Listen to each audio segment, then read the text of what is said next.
नमस्कार, कैसे हैं आप लोग? एकदम बढ़िया। चलिए, तो जो हम लोग का टॉपिक है, यानी कहाँ तक पढ़ लिए थे हम लोग? फोटो इलेक्ट्रिक इफेक्ट पूरा कंप्लीट हो गया था, उसके क्वेश्चंस भी पूरे लग गए थे। अगली हेडिंग है एविडेंस, प्रमाण। एविडेंस मीन्स होता प्रमाण, ठीक ना?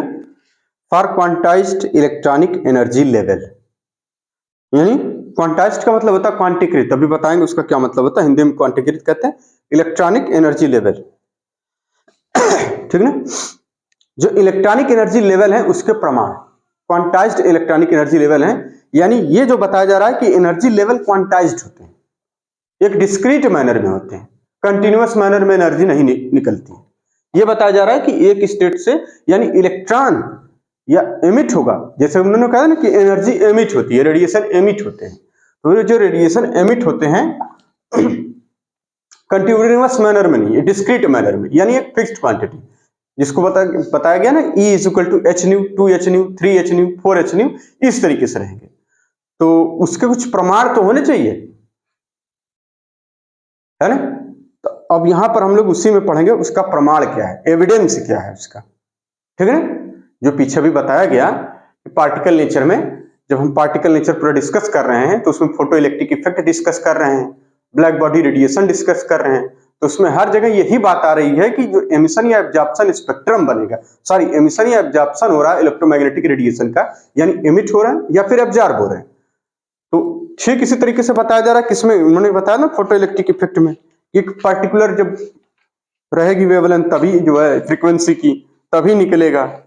और इसके पहले भी लोगों ने बताया जो डिस्क्रीट मैनर में रहेगी, जो उसको बोला गया क्वांटम, मैक्स प्लैंक की थ्योरी थी कि क्वांटम होगा वो, यानी कि क्या कि एनर्जी जो निकलेगी एब्जॉर्ब होगी या एमिट होगी वो क्वांटाइज्ड मैनर में होगी।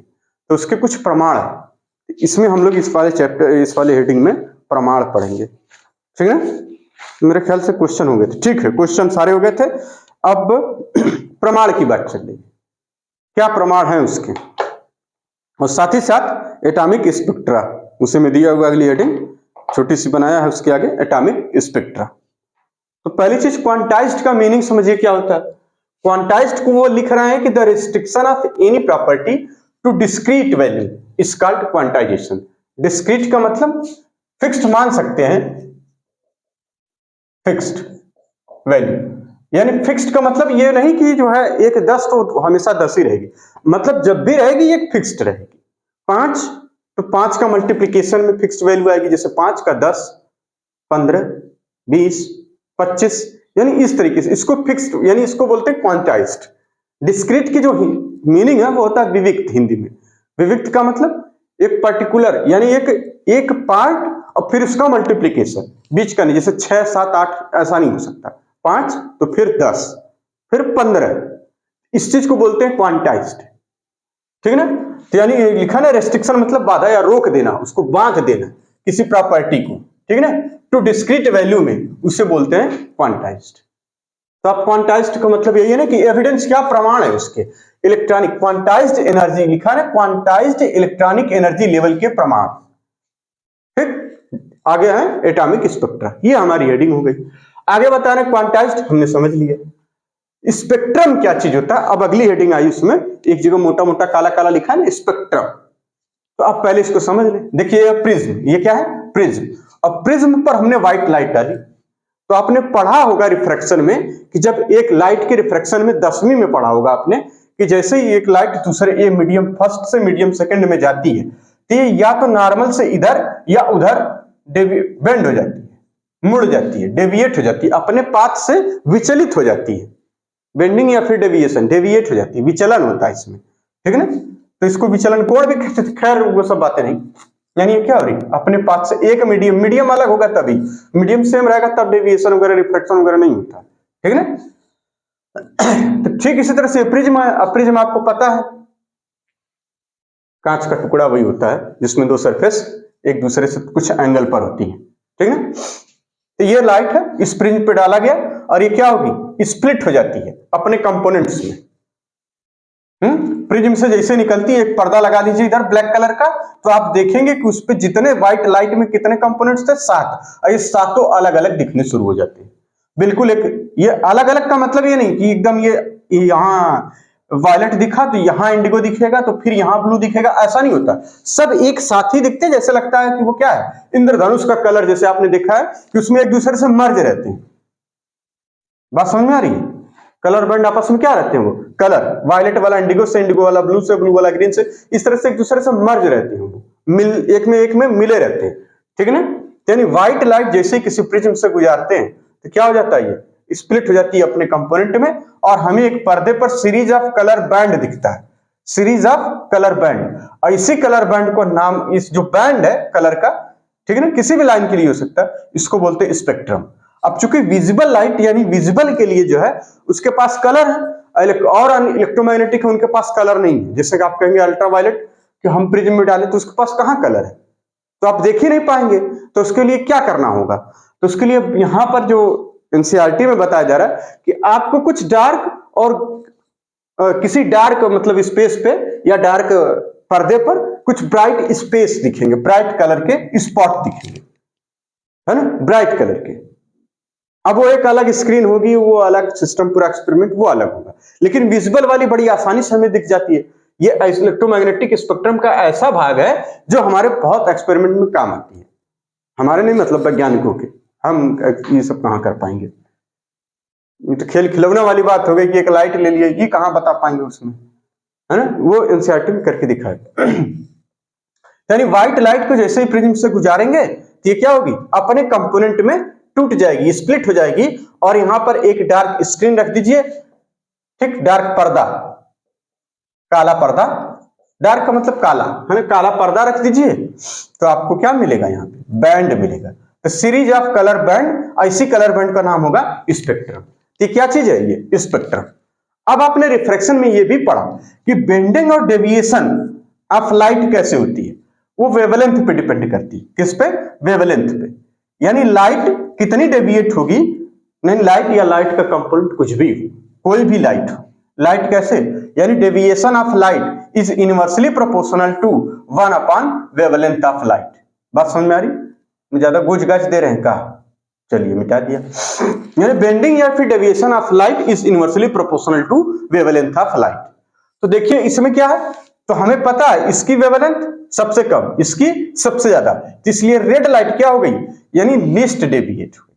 और डेविएशन होता क्या है, ये देखिए, अगर आप यहां से ये लाइन अगर जानी चाहिए ऐसे, जानी चाहिए ऐसे, गई नहीं ऐसे, यानी ये देखिए ये वाला जो ये सबसे किनारे है, ये इसमें,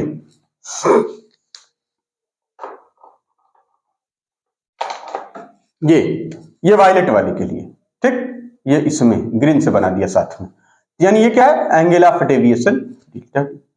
इस तरीके से इसमें आ जाइए, इसको क्या है, एंगल ऑफ डेविएशन डेल्टा है। कौन बड़ा है, कौन एंगल बड़ा है, ये वाला, यानी ये ज्यादा डेविएट हुई है, ये अपने पथ से ज्यादा विचलित हो गई है, और ये अपने पथ से कम विचलित हुई है। क्यों, तो आप बताएं ना कि बेंडिंग या डेविएशन किस पे डिपेंड करती है, वेवलेंथ पे। तो ठीक इसी बात को लिखा है कि रेड लाइट जिसकी वेवलेंथ, रेड मतलब रेड ही होता है ना भाई, रेड को इसे कहां बना दिया, ग्रीन से रेड बना रहे हैं, वाह अंधेर चल रहा है तू।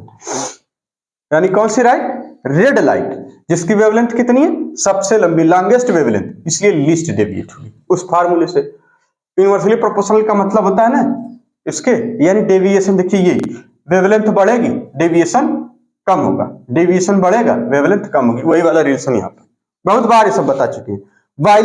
वायलेट तो हमारे पास कलर ही नहीं है, हम ब्लू चला दे रहे हैं उस पर, यानी वायलेट लाइट शॉर्टेस्ट वेवलेंथ होती है इसकी, सबसे कम होती है, इसलिए क्या होगा, मोस्ट डेविएट होगी। देखिए क्या होगा, वायलेट मोस्ट डेविएट हुई है, ठीक। यानी ये लाइट स्पेक्ट्रम क्या है, एकदम कंटिन्यूअस स्पेक्ट्रम है। क्यों कंटिन्यूअस है, कि ये वाली इससे मर्ज है, ये वाली इससे मर्ज है, ये वाली इससे मर्ज है, यानी वायलेट इंडिगो से इंडिगो, ब्लू से ब्लू, ग्रीन से, ये आपस में मर्ज है। तो एक कंटिन्यूअस लगातार स्पेक्ट्रम मिला हुआ है, यानी लगातार, ये बैंड में कहीं स्पेस नहीं है, जो कलर बैंड है उसमें कहीं स्पेस नहीं है। तो इसलिए क्या कहा जाता है कि लाइट स्पेक्ट्रम क्या है, कंटिन्यूअस स्पेक्ट्रम है, बिकॉज लाइट्स जो है, ये लाइट्स कंपोनेंट लिख दीजिए या लाइट्स लिख दीजिए, मर्ज विद ईच अदर, आपस में क्या है, एक दूसरे से मर्ज है। जैसे वायलेट मर्ज होता है किससे, इंडिगो से, एंड इंडिगो ब्लू से, एंड सो ऑन, इस तरीके से मर्ज रहते हैं। तो बात समझ आएगी, स्पेक्ट्रम क्या चीज होता है, ये इसी चीज को बोलते हैं स्पेक्ट्रम। तो हर इलेक्ट्रोमैग्नेटिक रेडिएशन जितने भी हैं, जैसे आपके पास अल्ट्रा वायलेट है, किसी के पास कहेगा कि ठीक है हम इंफ्रारेड ले ले, है ना, इस तरीके से, तो वो भी जो भाई जाहिर सी बात है वो भी अपना स्प्लिट होंगे, लेकिन उनका उनके पास चूंकि कलर नहीं है तो दिखेंगे तो नहीं कलर में, लेकिन स्प्लिटिंग तो होगी उसकी भी। ठीक इसी तरीके से जब यही बात वो एटॉमिक स्ट्रक्चर पे लागू करना चाह रहे हैं कि जब कोई भी मॉलिक्यूल या एटम जैसे ही एनर्जी लेता है कहीं से, एनर्जी को एब्जॉर्ब करता है, तो वह अपनी एक्साइटेड स्टेट में चला जाता है। जब वापस नॉर्मल स्टेट में आना होगा तो चूंकि एब्जॉर्ब किया है तो निकालेगा भी, तो जब निकालेगा तो हो सकता है कि सारी ना निकाल दे, कुछ एब्जॉर्ब रखे रहे, तो वहां पर अब ये कंटिन्यूअस नहीं बल्कि लाइंस मिलेंगी, एक डार्क स्पेस पे लाइंस मिलेंगी, लाइन मिलेगी, ठीक ना। तो इसी को बोला जाएगा आगे चल के एब्जॉर्प्शन स्पेक्ट्रम, और वो जो एमिशन टाइप है उसे बोलेंगे एमिशन स्पेक्ट्रम, ठीक है ना। तो यहां पर इस बात को लिखा है कि एटम या फिर मॉलिक्यूल जैसे ही रेडिएशन, यानी क्या कर रहे हैं, इन पर रेडिएट किया जाएगा, लाइट एनर्जी यहां पे रेडिएट करी जा रही है, इंसिडेंट लाइट, यहाँ पे इंसिडेंट रेडिएशन है, ये एटम या मॉलिक्यूल किसी सब मैटर का, एटम या मॉलिक्यूल, यहाँ पे हमने क्या करें, लाइट इरेडिएट या इंसिडेंट रेडिएशन लिख दीजिए,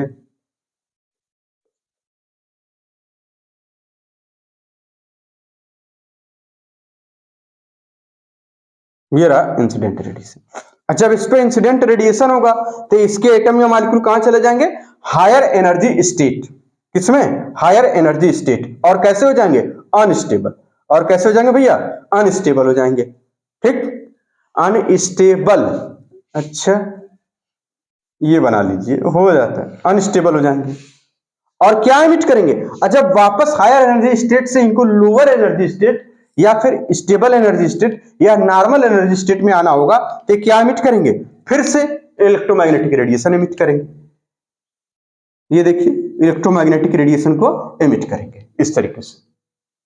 बात समझिए, फिर से समझिए, यानी quantised means the restriction of any property to discrete value is called quantization.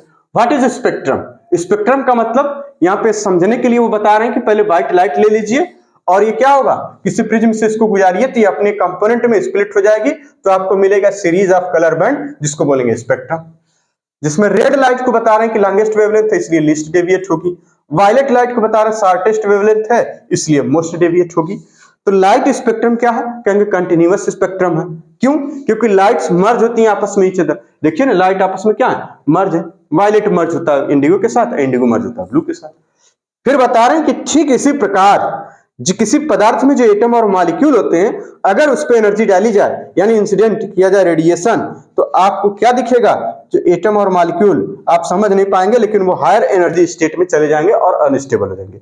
जब वापस अपने लोअर या फिर स्टेबल या फिर नॉर्मल एनर्जी स्टेट में आते हैं तो एमिट करते हैं रेडिएशन। बात समझ में आ गई। तो अगली हेडिंग में ये ज्यादा क्लियर करना चाह रहे हैं कि एमिशन और एब्जॉर्प्शन स्पेक्ट्रम क्या है फिर, ठीक है ना। तो अगली हेडिंग डालिए, इसको नोट कर लीजिए, फिर अगली हेडिंग डालिए, एमिशन एंड एब्जॉर्प्शन स्पेक्ट्रम।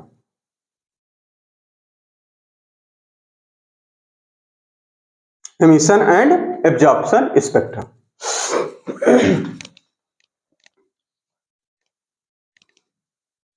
अब ये क्या चीज है, तो वही चीज है, जैसे मान लीजिए होता क्या है कि एमिशन स्पेक्ट्रम, यानी किस कोई भी मॉलिक्यूल है, कोई भी एटम है, जैसे कोई मैटर उसमें मॉलिक्यूल या एटम होते ही हैं, तो वो क्या करेंगे, एनर्जी को पहले एब्जॉर्ब करेंगे फिर एमिट करेंगे, तो उसी चीज को तो बोला जाएगा, यानी एब्जॉर्प्शन स्पेक्ट्रम एक बार, फिर एमिशन स्पेक्ट्रम, लेकिन मिसिंग वेवलेंथ हो जाएगी तब बोलेंगे कि यानी कुछ एब्जॉर्ब कर दिया। अब जो स्पेक्ट्रम है वो एब्जॉर्प्शन टाइप का है।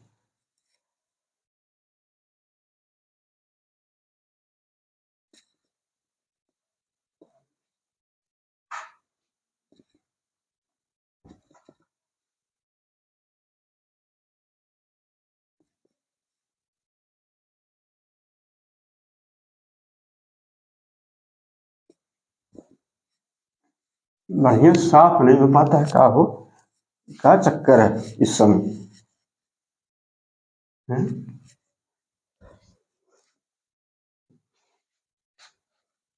बड़ी मेहनत करनी पड़ रही मिटाने में, कैसे चपक जा रहा है एकदम से। चलिए हेडिंग डालिए, एमिशन एंड एब्जॉर्प्शन स्पेक्ट्रा। ठीक, और उसके बाद बता रहे हैं एमिशन स्पेक्ट्रम होता क्या। हेडिंग है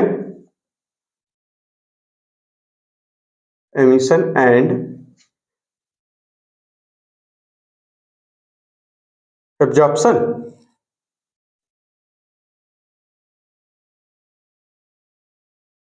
ये ओ एन है, ठीक ना, ये ओ है ये एन है, ठीक। स्पेक्ट्रा ये क्या चीज है। उसके बाद सब हेडिंग है उसमें emission spectra.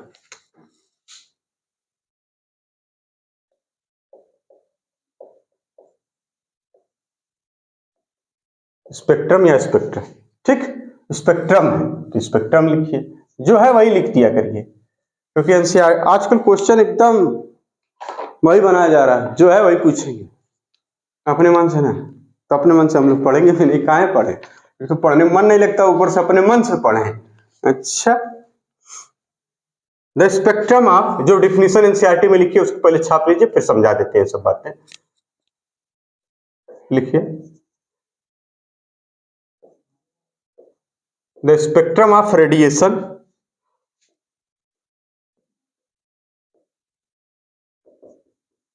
emitted by a substance। Substance ऐसे लिख दे काम चलेगा, अरे कहा ऐसे लिख दीजिए, पगलाए हैं कहा, पूरा लिखा करिए।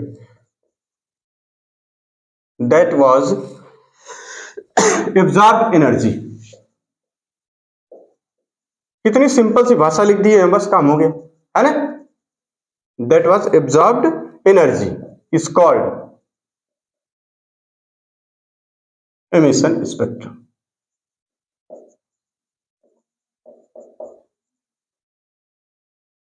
ठीक है, क्या मतलब है, एमिशन स्पेक्ट्रम किसे कहते हैं, तो कह रहे हैं the spectrum of radiation emitted by a substance that was absorbed energy is called emission spectrum. मतलब अगर कोई सब्सटेंस है, ठीक, और आपने इसको हीट कर दिया है या लाइट को इस पे डाला है, मतलब कोई रेडिएशन, इलेक्ट्रोमैग्नेटिक रेडिएशन इस पे इंसिडेंट कराया है, मतलब गिराया है, आपतित नहीं, जो भी है क्या बोलते हैं इसको, आपतित, आपतित कराया है, ठीक है। यानी इसमें क्या होते हैं, एटम या मॉलिक्यूल, ये है सब्सटेंस, और इस सब्सटेंस को आप हीट कर दीजिए सिंपली, या तो इस तरीके से, ठीक, बर्नर से, तो क्या होगा, एनर्जी को एब्जॉर्ब करेगा, तो ये हो गया एनर्जी एब्जॉर्ब हो गई। अब फिर उसके बाद क्या करेगा, ये रेडिएट करेगा, एनर्जी क्या करेगा, ये देखिए यहां से रेडिएट कर रहा है, एनर्जी, एनर्जी रेडिएट कर रहा है। इसी चीज को तो बता रहे हैं कि स्पेक्ट्रम ऑफ रेडिएशन एमिटेड, जो एमिट हुआ है, ठीक है ना, बाय अ सब्सटेंस, ये क्या मिल रहा है यहाँ पे, स्पेक्ट्रम। तो इस तरीके के स्पेक्ट्रम को क्या बोलेंगे, एमिशन स्पेक्ट्रम, यानी एमिटेड लाइट वाला स्पेक्ट्रम एमिशन स्पेक्ट्रम। आगे बताना फिर एब्जॉर्प्शन स्पेक्ट्रम क्या है, तो इसको समझने के लिए आप एक बात समझिए कि इसका मतलब, अब इसको मिटा देना, ये समझ गए होंगे आप, इसको अपनी कॉपी में किनारे बना लीजिए, क्योंकि अब जो काम होने वाला है वो थोड़ा हो पाएगा, इतने में नहीं हो पाएगा, इसको किनारे बना लीजिए। अब एब्जॉर्प्शन स्पेक्ट्रम क्या है फिर, तो देखिए कह रहे हैं कि अगर मान लीजिए एक सब्सटेंस है, ठीक, इस तरीके से, इसमें एटम एटम है, मॉलिक्यूल हो सकते हैं, या फिर आयन हो सकते हैं, ये बातें ये बता रहे हैं। अब इस पे आप एनर्जी डालिए, तो एनर्जी आप क्या कर सकते हैं, या तो लाइट इस पे डाल के इलेक्ट्रोमैग्नेटिक रेडिएशन से इंसिडेंट करा सकते हैं, यहाँ पे लिख सकते हैं आप इंसिडेंट इलेक्ट्रोमैग्नेटिक रेडिएशन, या तो इस तरह से कर दीजिए, या फिर हीट कर दीजिए, देखिए इस तरीके से हीट कर दीजिए इसको, ठीक।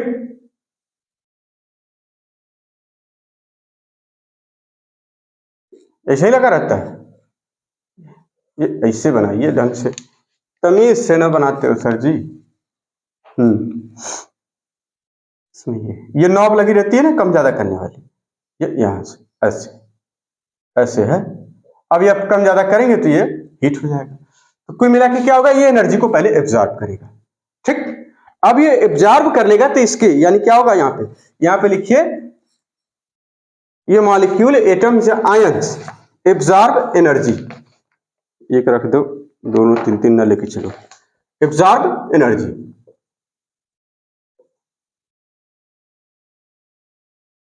जैसे ही एब्जॉर्ब करेंगे एनर्जी, कहां चले जाएंगे, हायर स्टेट में, अपने एक्साइटेड स्टेट में, एंड एक्साइट हो जाएंगे। एंड कहां चले जाएंगे, एक्साइटेड स्टेट, एक्साइटेड एटम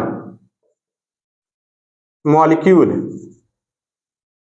या फिर आयंस, ये वाले एक्साइटेड हो जाएंगे। और ये क्या करेंगे, एमिट करेंगे रेडिएशन। ये देखिए इस तरीके से क्या, एक्साइटेड स्टेट में चले जाएंगे और एमिट करेंगे रेडिएशन। तो यहां लिख दीजिए एमिट रेडिएशन। अब दूसरी बात, अगर लगातार यही काम चलता रहे, क्यों, ये इतनी बात तो समझ में आ गई बिल्कुल। अब आगे बता रहे हैं कि अगर मान लीजिए आप ये लाइट लगातार गिरा रहे हैं, अब इसको भी देखिए थोड़ा सा नीचे और चले, यहां पर एक सैंपल ले लीजिए, इस सैंपल में वही सब्सटेंस सैंपल कुछ भी, यहां पर उन्होंने इस अब की बार वो शब्द यूज किया है सैंपल, ठीक, और इस पे लगातार आप लाइट गिराइए तो यहां से लगातार रेडिएशन निकलेगा इस तरीके से, कंटिन्यूअस, इसी को बोला जा रहा है कंटिन्यूअस आप लाइट गिराते रहिए इस पे, लाइट मतलब इलेक्ट्रोमैग्नेटिक रेडिएशन इस पे डालते रहिए या लगातार हीट करते रहिए। तो आप देखेंगे तो इस बात को यहां लिख लीजिए, continuous radiation of certain wavelength, एक फिक्स्ड वेवलेंथ की, ठीक है ना।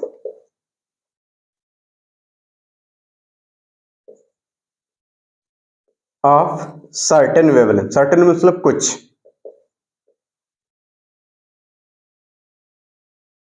ठीक, सर्टेन वेवलेंथ। तो क्या होगा यहां से, ये थोड़ा सा ऊपर लिखना चाहिए था, हो ये तो गड़बड़ हो जा रहा है लिखने में, बहुत सटीक बनाना है ताकि एकदम एक ही बार में याद हो जाए। ये यहां से आ तो ऐसे ऐसे ऐसे ये करिए हीट, यही हो जाएगा। ये क्या है, कंटिन्यूअस यानी लगातार लाइट गिराई जा रही है।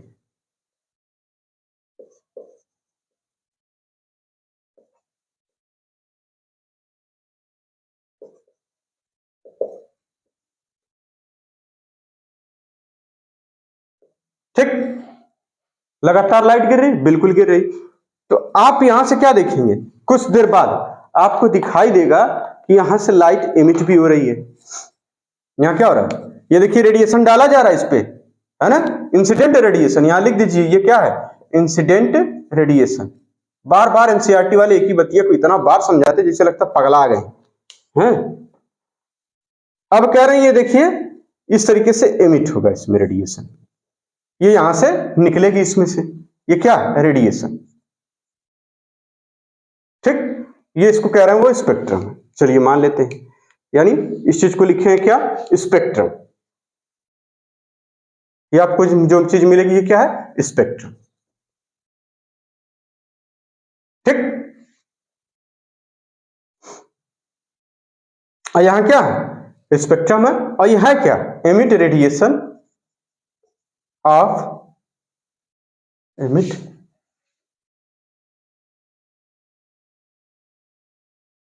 सम वेवलेंथ।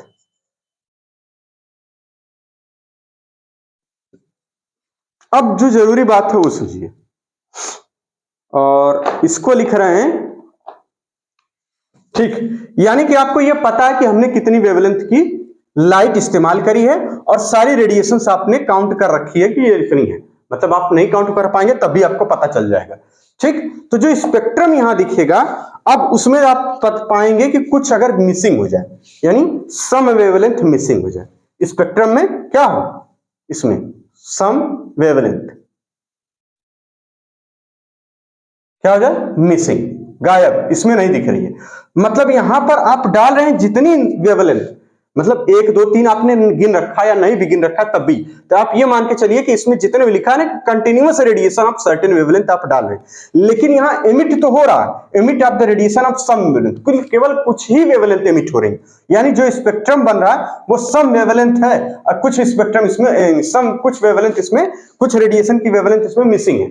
और वो कुछ कहां चली जा रही है, इसमें एब्जॉर्ब हो जा रही है। कहां चली जा रही है, वही कुछ क्या हो, वही जो कुछ है, कुछ वही कुछ रेडिएशन इसमें क्या हो जा रहा है, एब्जॉर्ब हो जा रहा है, कुछ रेडिएशन एब्जॉर्ब हो जा रहा है। तो आपको जो दिखेगा अब की बार अपने पर्दे पर कि एक डार्क स्पेस में मतलब ब्राइट कहीं कहीं जो लगातार चीजें मिल रही थी अब वो लगातार ना मिलके कैसी मिलेंगी, मान लीजिए इस तरीके से एक डार्क, ये बना लीजिए, ठीक, ये बिल्कुल डार्क है, इस तरीके से हमने बना दिया।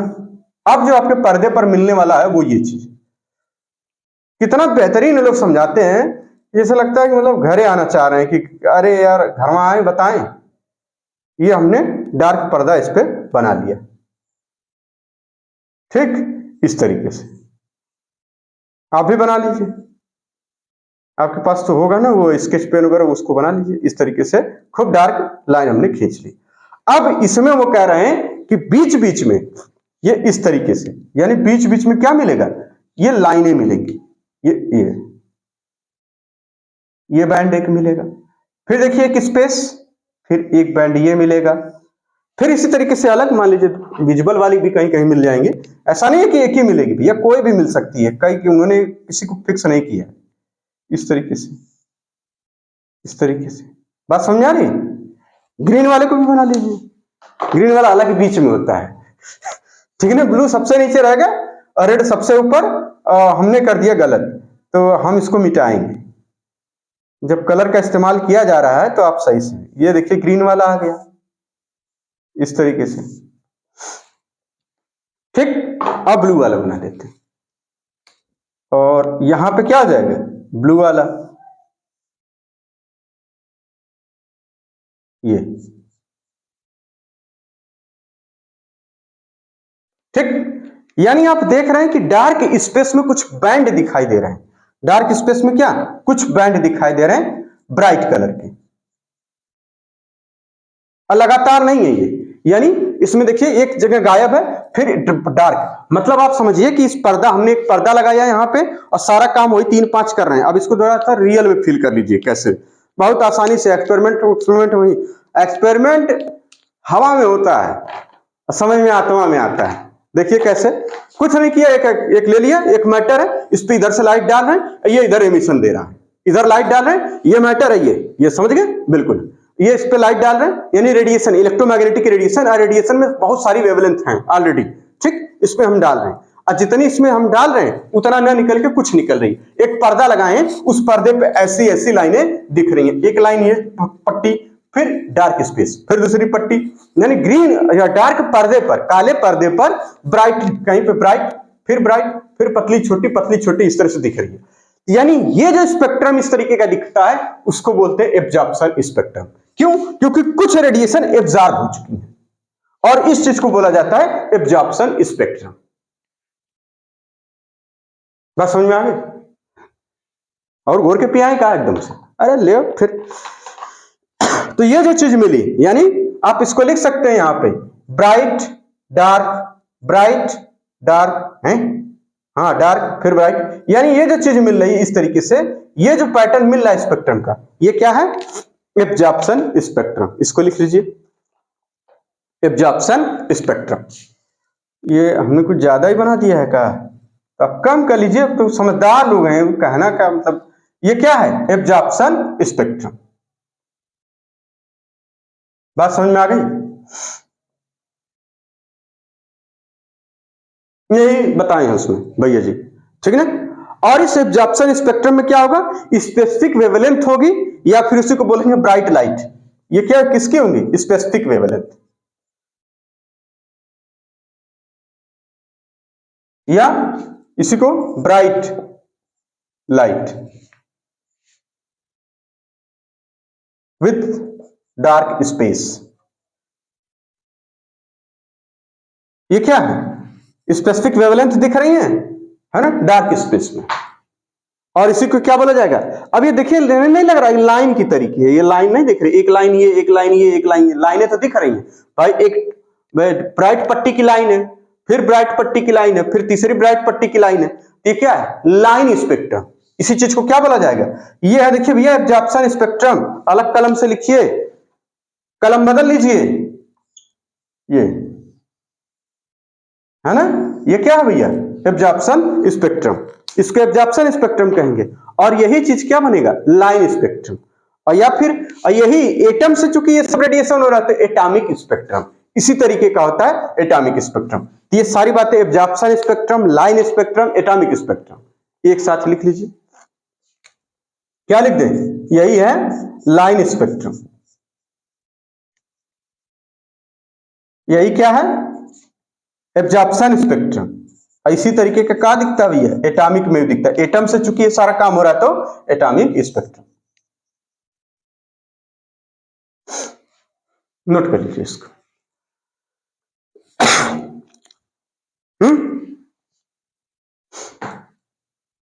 फिर से समझाते हैं। एमिशन स्पेक्ट्रम क्या था, तो वही the spectrum of radiation emitted by substance that was absorb energy. तो इसके लिए हमने यहाँ छोटा सा बनाया था कि मान लीजिए अगर ये एक सब्सटेंस है, इसको आप बार बार हीट कर रहे हैं, यही सब है ना, ऊपर नीचे कर देते गड़बड़। एक रेडिएशन इस पे डाल रहे हैं, हीट कर रहे हैं या रेडिएशन डाल रहे हैं, ये क्या करेगा, एमिट करेगा रेडिएशन। तो पहले ये क्या कर रहा है, एब्जॉर्ब कर रहा है, फिर एमिट कर रहा है। तो उसी बात को तो लिखे, the spectrum of radiation emitted by a substance that was, जो एनर्जी एब्जॉर्ब किया था, ठीक है ना, इज कॉल्ड एमिशन स्पेक्ट्रम। अब आती है बात कि एब्जॉर्प्शन स्पेक्ट्रम कैसे समझे। तो जैसे एटम या मॉलिक्यूल है, इस पे इंसिडेंट लाइट आप जैसे लाइट डालते हैं, वही चीज तो एनर्जी को एब्जॉर्ब कर लेता है, और इसके जो एटम मॉलिक्यूल आयन होते हैं वो एक्साइटेड स्टेट में चले जाते हैं। जब वापस आना होता है उनको नॉर्मल स्टेट में, तो ये एमिट करते हैं रेडिएशन। ठीक इसी तरीके से कह रहे हैं कि तीसरी लाइन में कि जैसे कोई सैंपल ले लीजिए, इस सैंपल में एटम मॉलिक्यूल या आयंस होंगे, इस पर लगातार आप रेडिएशन डालते रहिए, continuous radiation of certain wavelength. ठीक, अब कुछ आप देखेंगे कि एक स्पेक्ट्रम मिलेगा, एक पर्दे पर सामने मिलेगा एक स्पेक्ट्रम, लेकिन उसमें क्या होगा, कुछ वेवलेंथ मिसिंग होंगी। यहां जितनी डाल रहे थे वेवलेंथ, उसमें से कुछ गायब होंगी। और वो क्या होगा, ये सैंपल उसको एब्जॉर्ब कर ले रहा है, इसका मतलब ये ब्लैक बॉडी नहीं है, ठीक है ना। अगर ये गिरता कुछ सब कुछ एब्जॉर्ब कर लेता, कुछ ना जाने देता, तो ये ब्लैक बॉडी हो जाती। खैर उसकी बातें नहीं कर रहे हैं, यहाँ सैंपल है, कुछ रेडिएशन वो एब्जॉर्ब कर ले रहा। तो इस स्पेक्ट्रम में क्या है, कुछ वेवलेंथ गायब है। ये क्या है, emit radiation of some wavelength है, जो कि ऐसे दिख रही है, केवल लाइनें दिख रही हैं। कुछ कंटिन्यूअस लाइन देखेंगे तब तो इसका मतलब जितना आ रही है उस पर उतना जा रही है, तो कंटिन्यूअस वाली हो जाएगी। कुछ गायब हो जाए तो कहेंगे एब्जॉर्प्शन। यानी क्या हो रहा है, कुछ स्पेक्ट्रम मतलब कुछ वेवलेंथ एब्जॉर्ब हो गई, उसी चीज को बोला जा रहा है कि एब्जॉर्प्शन स्पेक्ट्रम। ये जो रिजल्ट आया वो एब्जॉर्प्शन स्पेक्ट्रम, या इसी को लाइन स्पेक्ट्रम, देखिए लाइन दिख रही है ना, ब्राइट लाइट की, इसलिए इसको लाइन स्पेक्ट्रम कहा जाएगा। तो इसमें क्या दिखेगा, एब्जॉर्प्शन स्पेक्ट्रम में स्पेसिफिक वेवलेंथ होगी या ब्राइट लाइट होगी विद डार्क स्पेस के साथ, between them, dark space between them, ये लिख लीजिए सेंटेंस अगर बनाना हो तो। इसी चीज को लाइन स्पेक्ट्रम या फिर एटॉमिक स्पेक्ट्रम। अब ये क्या है, ये क्या चीज, इसके अध्ययन को क्या बोलते हैं, स्पेक्ट्रोस्कोपी। तो एक नोट लिखिए, द स्टडी ऑफ एमिशन और absorption spectra is called spectroscopy. अब फिर कह रहे हैं इसका क्या मतलब अपने जीवन में, तो इस मतलब को भी लिखिए आगे, नोट लिखिए।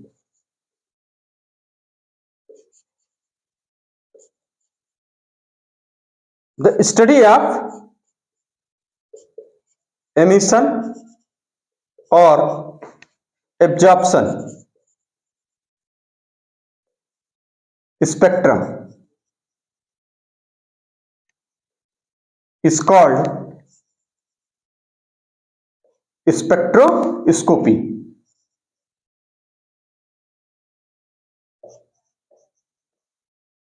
बात समझ में आ गई, नोट कर लीजिए। अब आगे चलिए, सिग्निफिकेंस क्या है इस लाइन स्पेक्ट्रम का। ये जो लाइन स्पेक्ट्रम हम पढ़ रहे हैं, इसके ये क्या सिग्निफिकेंस है, तो हेडिंग डालिए सिग्निफिकेंस ऑफ लाइन स्पेक्ट्रा। इसको नोट कर लीजिए, हेडिंग डालिए significance of line spectra.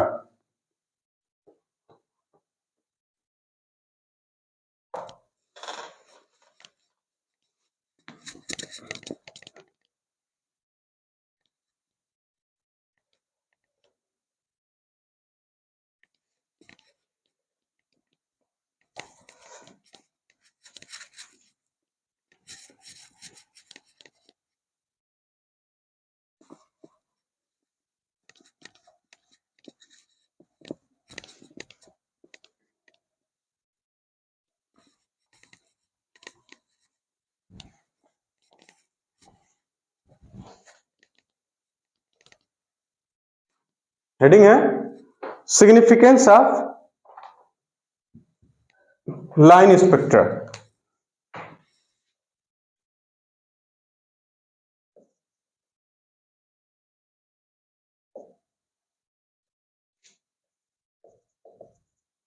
Line spectra मतलब एब्जॉर्प्शन वाला स्पेक्ट्रा।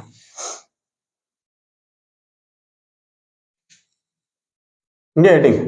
पहली लाइन, पहले बता रहे हैं कि to study of electronic structure. आप इससे क्या करेंगे, इलेक्ट्रॉनिक स्ट्रक्चर की स्टडी में लाइन स्पेक्ट्रा बड़ा काम आता है, इसका महत्व है। सिग्निफिकेंस मतलब बताओ महत्व, महत्व, ठीक है ना।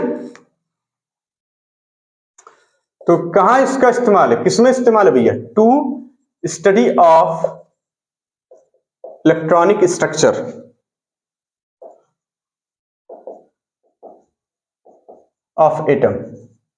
हो। दूसरी बात क्या बताना चाह रहे हैं, कह रहे each element has unique line emission spectrum. Line emission, यही लाइन एमिशन सब एक ही बात है, वो घबराया मत जाइए करिए कहीं शब्द अगर बदल जाए। ईच एलिमेंट, ये बड़ी इंपॉर्टेंट बात है, each element has unique line emission spectrum, या लाइन स्पेक्ट्रम सीधे सीधे अगर आप लिखना चाहें तो लिख दीजिए स्पेक्ट्रम। ये बात हो गई। आगे बता रहे हैं कि देयरफॉर, इसलिए हम क्या कहते हैं, पहचान में स्पेक्ट्रोस्कोपी का इस्तेमाल कर सकते हैं, इसलिए therefore identify the element in a sample. To identify, ये भाई क्या लिखा है, यही लिखा है, identify the element in the sample. अगली लाइन बता रहे हैं, एक साइंटिस्ट थे जिनका नाम था रॉबर्ट बुनसन, है ना, जिनका नाम था रॉबर्ट बुनसन, भीमसेन नहीं, बुनसन, ठीक ना, रॉबर्ट बुनसन। इनके बारे में बता रहे हैं कि was one of the first investigator, was Robert Bunsen was one of the first investigator. Investigator मतलब होता है अन्वेषण करने वाले, ठीक है ना, खोजबीन, investigators. To use line spectra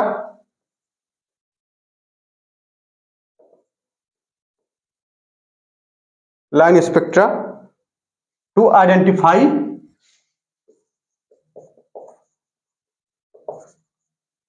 the elements. कौन कौन से एलिमेंट्स थे जिनको रॉबर्ट बुनसन ने स्पेक्ट्रोस्कोपिक मेथड से या लाइन स्पेक्ट्रा के मेथड से खोजा था? एलिमेंट लाइक, अच्छा इसी में लिखा है एलिमेंट्स लाइक, जैसे इस तरीके से बहुत सारे एलिमेंट हैं, रुबिडियम को, सीजियम को, और साथ ही साथ थैलियम को, है ना, इंडियम है, और गैलियम, स्कैंडियम, ये सारे, ठीक। ये कैसे खोजे गए थे? डिस्कवर्ड बाय स्पेक्ट्रोस्कोपी, या आइडेंटिफाइड, या डिस्कवर्ड, है ना,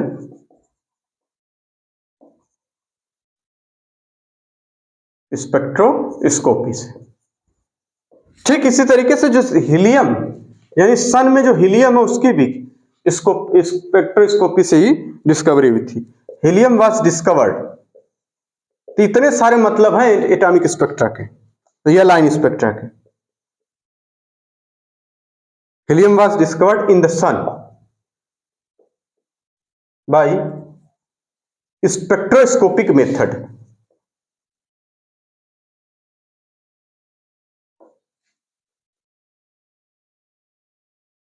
अब सभी मतलब का मतलब समझ लीजिए एक बार। देखिए आपको क्या करना है, इलेक्ट्रॉनिक स्ट्रक्चर की स्टडी करनी है, तो हर एटम की, आगे बता रहे हैं कि each element has unique line emission spectrum, यानी सबका अपना अपना एक लाइन स्पेक्ट्रम होता है। तो यानी आप उसको यहीं पे, आपके पास अगर कोई मशीन है जिसमें उसको रखा आपने, यहाँ पे लाइट चल रही है तो वहां एक बैंड दिख गया, तो आप कहेंगे इसका तो अपना स्पेस है, यानी हाइड्रोजन का अलग, हीलियम का अलग, लिथियम का अलग, बेरिलियम का अलग, बोरान का अलग, यानी इस तरीके से सबका अपना अपना अलग अलग एक लाइन स्पेक्ट्रम बनेगा। तो आप अगर आपको एक सैंपल दे दिया जाए तो कह दिया जाए इस मशीन में लगा दो, आप लगा दिए और ये लाइन स्पेक्ट्रम बन गया, अरे ये तो ये वाला पहचान लेंगे। इसी चीज को बताया जा रहा है कि each element has unique line spectrum, तो हमें आइडेंटिफाई करने में पता चलता है, to identify the element in the sample. किसी सैंपल में क्या करेंगे हम, एलिमेंट को आसानी से पहचान लेंगे। उसके इलेक्ट्रॉनिक स्ट्रक्चर को जानना है, उसकी भी पता चल जाएगा, क्योंकि हर इलेक्ट्रॉन जैसे जंप करके नीचे से ऊपर आ रहे हैं उसके भी अपनी एक लाइन स्पेक्ट्रम है। इसीलिए कह रहा है कि जो एलिमेंट है वो अपना एक यूनिक लाइन स्पेक्ट्रम रखता है। यूनिक मतलब खास तौर से उसी का हो, ठीक है ना, विशेषकर। रॉबर्ट बुन्सन एक साइंटिस्ट थे, इन्होंने क्या किया, पहली बार अन्वेषण किया। इन्वेस्टिगेटर्स मतलब होता है अन्वेषण, परीक्षण देखिए अलग चीज होती है, अन्वेषण अलग चीज होती है। यहां इन्वेस्टिगेटर्स खोजबीन करना अलग होता है, यहां छानबीन करना है, समझिए इस तरीके से, है ना, जांच परख। तो वन ऑफ द कह रहे हैं Robert Bunsen was one of the first investigators to use line spectra का इस्तेमाल किया, और किसको आइडेंटिफाई करने के लिए, बहुत सारे एलिमेंट्स को, जैसे रुबिडियम, सीजियम, थैलियम, इंडियम, इन सब की डिस्कवरी कैसे हुई थी, स्पेक्ट्रोस्कोपी से हुई थी। हीलियम जो नाभिक में होता है, भैया नाभिक में कह रहे हैं, सन में जो हीलियम होता उसको भी किस मेथड से डिस्कवर किया गया था, सन में, वो भी स्पेक्ट्रोस्कोपिक मेथड से ही डिस्कवर किया। कोई दिक्कत नहीं। चलिए अब नेक्स्ट लेक्चर में हम लोग पढ़ेंगे लाइन स्पेक्ट्रम ऑफ हाइड्रोजन, ठीक है ना। उसके बाद शुरू होगा बोहर का मॉडल। देखिए ये सब क्या था, ये बोहर यही सी इन्हीं सब सारी चीजों का, वेव नेचर का, पार्टिकल नेचर का, एटॉमिक स्पेक्ट्रम यानी स्पेक्ट्रल लाइन का, यानी ना एमिशन स्पेक्ट्रम, इन्हीं का इस्तेमाल करेंगे और कहेंगे ये हमने दे दिया एक हाइड्रोजन के लिए बोहर मॉडल, है ना। इन्हीं सबकी पृष्ठभूमि चल रही है अभी, बोहर मॉडल की पृष्ठभूमि, ठीक है ना। तो नेक्स्ट लेक्चर में हम लोग पढ़ेंगे लाइन स्पेक्ट्रम ऑफ हाइड्रोजन।